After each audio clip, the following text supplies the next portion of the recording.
Ndagushimiye cyane nongera ndagukengurukira wewe ubandanya udukurikira. Wewe uri mu vyerekezo bitandukanye vy'isi. Ndagira muri iki kiganiro twinjire mu muzi mu bigize iminsi bikora vuga vyerekeye Perezida Paul Kagame ko yoba agwaye kandi aremvye, n'ahandi bikongera bikavuga ko yamaze kwitaba Imana yaryamiye ukuboko kw'abagabo. Mu minsi mikenya iheze waca ku bantu ku mabarabara usanga bafise ubwoba batekewe cyane, wababaza bakakwishura ko bafise ubwoba bw'uko Perezida wabo Paul Kagame ashobora kuba agwaye aremvye cyane. Batangura kukubaza ati mbese ntiwigeze wumviriza amakuru ariko aravugwa ko Perezida Paul Kagame agwaye aremvye, harimo n'amakanseri yo mu bwonko ndetse n'izindi ndwara nyinshi zigiye zitandukanye, kandi ntivyagarukiye aho kuko na mbere yaho abantu bace batangura gusasagaza urukuru ngo Perezida Paul Kagame yaryamiye ukuboko kw'abagabo ngo yapfuye yitavye Imana. Nanje ngiye gushikiriza ibintu bitatu vy'ingenzi ukwiye kumenya kuri Perezida Paul Kagame kubijanye n'ibiriko birashikirizwa ku rufu rwiwe, canke umuntu yazanye iyo nkuru umugambi yari afise, kandi nongera ndakwereka umugambi yari afise n'ivyo yari yateguye, kuntu urufu rw'umukuru w'igihugu rutangaza ku mugaragaro kugira ejo canke hirya y'ejo canke mu minsi iri imbere umenye amakuru ukwiye kwizera. Ndanongera ndabashikirize ukuntu umukuru w'igihugu amerewe muri aka kanya dukurikije amakuru ava mu bamwegereye canke mu biro vya Presidence. Ndetse reka ndanagusabe nimba wewe uri mushasha kuri no rubuga, ndagusabe ugire subscribe na share na like comment kugira ngo dukomeze kugira umuryango wagutse. Icambere, iyi nkuru igitangura gutangazwa kuvyerekeye ku vy'urufu rwa Perezida Paul Kagame, ahereye ku rubuga rw'abatavuga rumwe na Perezida Paul Kagame canke na leta ya Perezida Paul Kagame. Abo bantu rero ukaba usanga bakoresha amazina asanzwe atazi mu rwego rwo guhisha imyidondoro yabo kugira ngo ntibakurikiranwe n'ubutungane. Kandi ibi vyose vyatanguriye ku rubuga rwahoze rwitwa Twitter ariko ubu rwitwa X, niho abantu bamwe babitanguriye kuvyamamariza ndetse bihebura birakwira ku mbuga zose, kandi bikaba vyashikirizwa na bantu bakoresha amazina asanzwe anyegejwe kugira ngo ntibamenyekane. Ariko sivyo tugiye kuyagako muri kano kanya, nimubikenera tuzobiyagako ku kiganiro gikurikira. Hanyuma wo kwibaza ati ibi bintu vyose vyaturutse kuki? Nuko Perezida Paul Kagame kwifashisha urubuga rwiwe rwa X mu gutangariza abanyarwanda amanama menshi abagiye atandukanye aba yitabiriye, kandi vyose akabishisha ku rubuga rwa X, ndetse n'ingendo nyinshi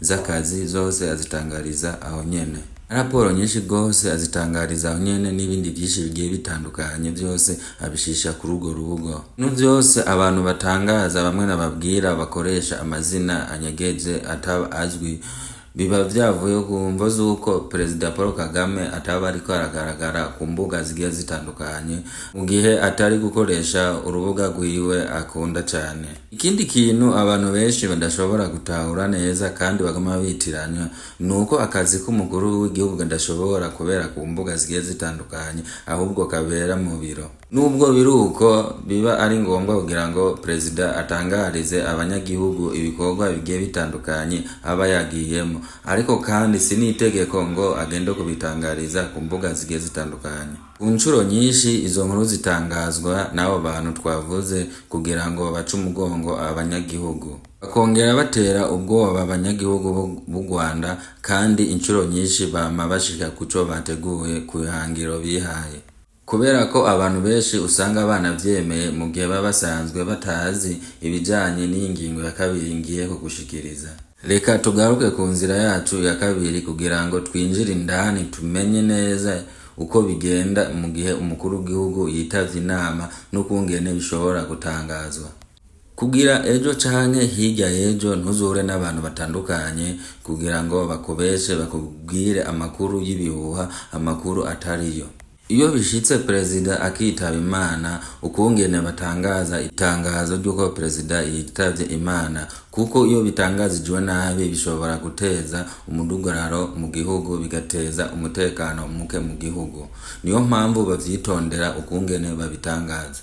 Mu bijanye n'amategeko kugira ngo bitangazwe hari inzira bigenda biracamo kugira ngo bitangazwe ko perezida yitavye Imana, akaba arizo tugiye kudondagura. Abantu ba mbere n'abaganga biwe begereye umukuru w'igihugu batangaza ayo makuru, kandi nibo baganga baba bakomeye cyane, baba bakurikirana ubuzima bwa perezida. Kandi babirekuriwe kubitangaza ni inzego z'umutekano zarinda ubuzima bwa perezida, ndetse n'izindi nzego z'umutekano zigiye zitandukanye nizo zirekuriwe kubitangaza biciye mu mategeko. Iyo bitangajijwe n'izo nzego niho ushobora kwemera ko ari amakuru ya nyayo y'ukuri. Hagakurikira inshuti za perezida zimwegereye cyane, hama hagakurikira n'umuryango wiwe ukabitangaza nawo nyene. Mu gihe babitangajije baravuga ico urupfu rwa perezida ruvuyeko, nimba yaragwaye canke bivuye muri accident canke bivuye mu rufu mu bijanye n'intambara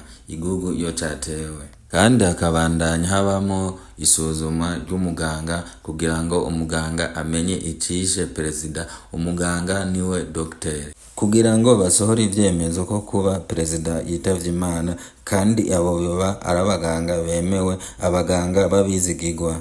Abo nibo bagomba gukora iyo raporo y'urufu k'umukuru w'igihugu kugira ngo nabo babitangarize inzego zigiye zitandukanye. Kandi iyo habaye urufu rutunguranye hamanza gukorwa isuzuma ryimbitse kandi ryimbitse kugira ngo hamenyekane ico ugo rufu cavuyeko.